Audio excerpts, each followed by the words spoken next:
मोहनदास करमचंद गांधी, इनके ऊपर प्रश्न देखते हैं। Who was instrumental in persuading Gandhi ji to return to India from South Africa? अच्छा, गए क्यों थे? किसकी बात पे? अब्दुल्ला उस फॉर्म के लिए गए थे। तो आए फिर किसकी बात पे थे, है ना? F.W. बाकूर, स्पेंसर वॉल्टन, विलियम गॉडफ्री या C.F. एंड्रयूज। किसने इनको मतलब एक तरीके से मनाया था कि अब बहुत हो गया यहाँ पर, अब चलो इंडिया को आपकी जरूरत है? तो C.F. एंड्रयू जी थे, उन्होंने कहा। C.F. एंड्रयू है, ये इंस्ट्रूमेंटल थे गांधी जी के रिटर्न में। गांधी जी कब आए थे? 1915 में, ठीक है।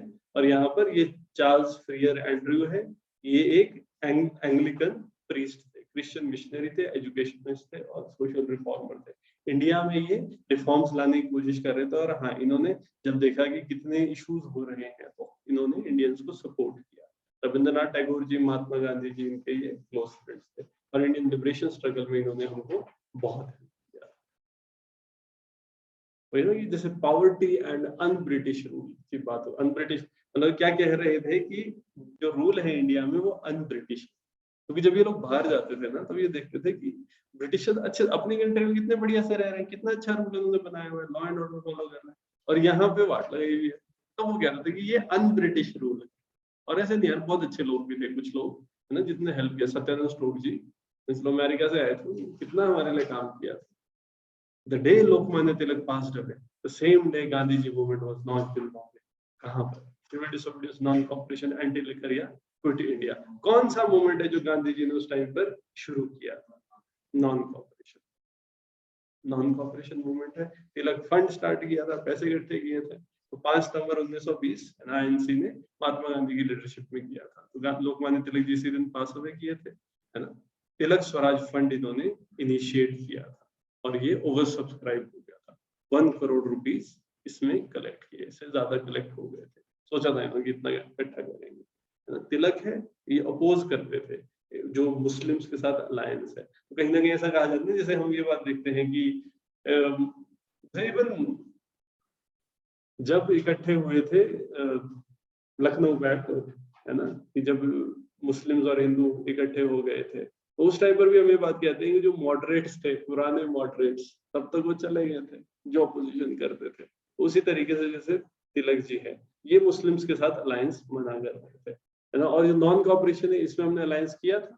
खिलाफत मूवमेंट जैसे हम कहते हैं, खिलाफत में मुस्लिम्स भी साथ थे, कहीं और कहीं ना कहीं इशू क्या था, रिलीजियस बेस रखा था खिलाफत का। खलीफा है, कहाँ थे खलीफा? टर्की में, है ना। तो जो ब्रिटिशर्स ने उस एरिया को कैप्चर किया था तो मुस्लिम सेंटिमेंट्स मिल गए। तो इस चीज को समझना, कई बार शॉर्ट टर्म गेन के लिए हम ना कोई ऐसा इशू उठा लेते जो ठीक नहीं होता। तो जैसे कम्युनल इशू के बेसिस पर इकट्ठा आए लोग, कैसे इकट्ठा रहता है, बस ये, ठीक है। ये स्केप्टिकल थे गांधी जी के सत्याग्रह के लिए, क्योंकि गांधी जी की बात करते थे नॉन वायलेंस, एक तरफ से थप्पड़ मारो, दूसरा गाल आगे कर दो। तो तिलक जी को ये थोड़ा, है ना, ये गरम दल के बंदे थे, भले ही थोड़ा नरम दल गरम दल है ना, उस टाइम पर ये एक्सट्रीमिस्ट वाले बंदे थे।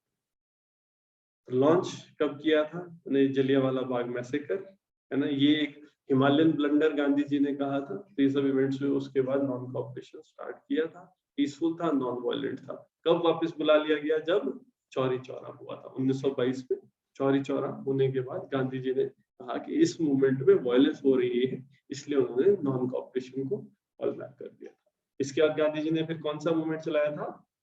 Civil disobedience, major event, short. Which of the following is true according to Gandhi ji? Gandhi ji के हिसाब से कौन सा सही है? Teacher who uses text book doesn't impart originality. जो बंदा टेक्स्ट बुक से पढ़ा रहा है वो ओरिजिनलिटी नहीं दे रहा है। Text book if used as vehicle of education provide value of teaching. अगर इसको व्हीकल ऑफ एजुकेशन की तरह बात करेंगे तो ये बुक्स आपको मूल्य, ना, वैल्यूज टीचिंग के प्रोवाइड कर सकते हैं। गांधी जी ने कौन सी बात बोली है? गांधी जी ने ये इसमें जैसे highest teachers who use text book doesn't impart originality, ये बात गांधी जी ने कही। यहाँ पर देखो, ये सारी बातें एजुकेशन की गांधी जी ने कहा। हरिजन उनका न्यूज़पेपर था, उसमें लिखा था। तो हरिजन है ये 1937 में। इन्होंने इस टाइम पर एजुकेशन के लिए बहुत सारे एक्सपेरिमेंट्स करे थे। तो एजुकेशन में इन्होंने क्या लिखा था हरिजन में, I mean and all round drawing out the best in child and man body, mind and spirit. Literacy is not the end of education, nor the beginning, nor even the beginning. It is one of the means whereby man and woman can be educated. तो ये education means है ना, और ends जो long term हम बात कर रहे होते हैं, ये ट्रू एजुकेशन। तो ट्रू एजुकेशन के बारे में गांधी जी क्या क्या कहते हैं कि जो एजुकेशन प्लान है, गांधी जी का अलग से था तरीका। क्या बात करते थे, डेली लाइफ से सिखाओ।